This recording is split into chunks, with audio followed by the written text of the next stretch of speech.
sky above the North Sea hung low and heavy, as if even the clouds were waiting for something catastrophic to unfold. Beneath that grey canopy, the waters churned with a tension that no radar could detect. The world saw only a quiet ocean, but London knew better. Something was coming, something big, something dangerous, and the British Navy had already prepared for the storm long before the first signal reached their command center. It began when a Russian-guided missile warship, the Admiral Ostrovsky, drifted dangerously close to a restricted maritime corridor that the UK had designated as a zero-tolerance security zone. Moscow knew this.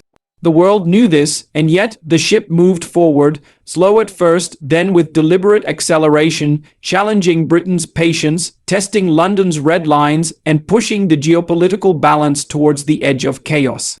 Inside Britain's Joint Operations Command in London, every screen, every encrypted line, every satellite feed was locked onto one target: the Russian vessel slicing through the choppy water like a steel predator. Admiral Jonathan Reeves stood with his arms crossed, eyes fixed on the live feed. He had seen this pattern before, provocation masked as routine navigation, but this time the timing was too perfect, too intentional. And it came only days after Moscow threatened unpredictable consequences over Britain's support for Eastern European allies, but London had already decided there would be no backing down, no hesitation. No second warning. Prime Minister Evelyn Grant entered the command room with a calm intensity that immediately changed the atmosphere. She looked at the massive display screen not as a politician, but as a leader who understood exactly what was at stake. "Has Moscow acknowledged our first transmission?" she asked. "No, Prime Minister," Admiral Reeves replied. "They're ignoring every channel, and they're increasing speed." Grant nodded slowly. "Then we proceed?" Far out at sea, the Russian crew had no idea how quickly the trap around them was closing. The British Navy had already deployed 2 astute class Hunter killer submarines, silent and invisible beneath the waves. Above the Russian ship, an unmarked RAF electronic warfare drone hovered high enough to be hidden within the clouds, but close enough to disrupt every signal within a 100-mile radius. And closing in from 2 different directions were HMS Duncan and HMS Valiant, 2 of the most advanced destroyers in Europe. Moving with deliberate precision, everything was set. The Russian captain aboard the Admiral Ostrovsky stared at a radar screen that had begun flickering with interference. He slammed his fist against the console. "What is happening? Why do we have signal disruption?" His officers scrambled for answers, but none could explain the sudden chaos spreading across their systems. The captain tried switching to a secure frequency. Nothing. He tried the backup line to Moscow. Silence. For the first time since their departure, a thin layer of uncertainty cracked through the iron confidence of the Russian command. Back in London, a communications officer turned in his seat. "Prime Minister, Russian radar systems are collapsing. They can't see anything clearly." Grant gave a single cold nod. "Seal every escape route." That order triggered a sequence the Russians couldn't have imagined. The submarines below shifted into intercept positions, cutting off the southern and western passages. HMS Duncan illuminated the eastern exit with a targeting grid, not locked on, but close enough to force any commander to understand the message. HMS Valiant drifted across the northern corridor at low speed, displaying the British flag with unmistakable clarity. Within minutes, the Russian warship found itself surrounded. No open water, no blind escape, no safe path forward. The captain of the Admiral Ostrovsky could feel panic multiplying among his men. "They're boxing us in," one officer whispered. "This is a coordinated encirclement." "Impossible," the captain snapped.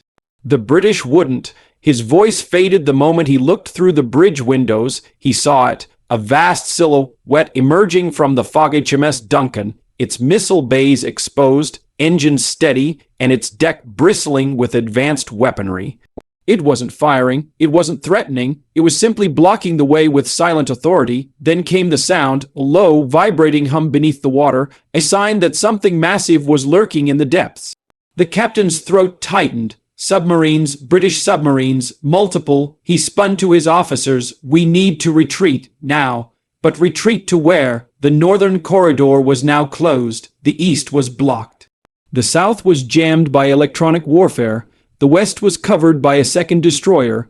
The Admiral Ostrovsky was trapped. At that exact moment, London transmitted its final message, calm, sharp, unmistakable. Turn back immediately, this is your final warning. The message echoed through the bridge speakers of the Russian ship, and every man on board felt a chill crawl up his spine. Final warning, not a threat. Not diplomacy, a line drawn with military certainty. The Russian captain hesitated for 6 seconds, just 6. Before his survival instincts took over, he ordered engines to half speed, then quarter speed. Finally, he commanded the ship to turn around. But the moment the ship began its retreat, the real panic set in. Without warning, every internal light on the Admiral Ostrovsky flickered. Alarms blared.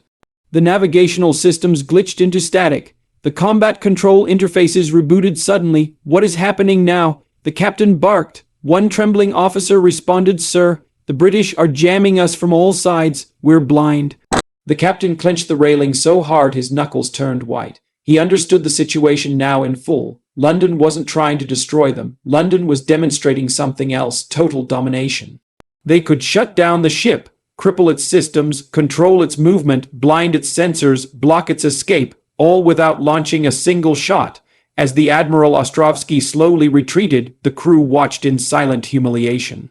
The destroyers shadowed them from a distance, ensuring compliance. The submarines followed from below like ghosts, and the drone above recorded every second of their forced withdrawal. Hours passed before the ship finally returned to international waters. Only then did the jamming stop. Only then did the British vessels peel away. Only then did the Russian radar systems return to life. It was over. Inside the Kremlin, rage erupted, questions flew, accusations burned. They demanded to know how one British maneuver had neutralized an entire Russian operation, and why their warship had been forced to turn back like a trapped animal. The answer was simple. London had sent its final warning. Back in the UK command room, Admiral Reeves exhaled slowly. The tension in the atmosphere broke like glass. Prime Minister Grant placed a hand on the table and spoke with a voice that carried the weight of a superpower. If they test us again, she said, there will be no warnings left. And the world understood. London had drawn a line clear, cold, unbreakable, and Moscow had seen what awaits anyone who crosses it.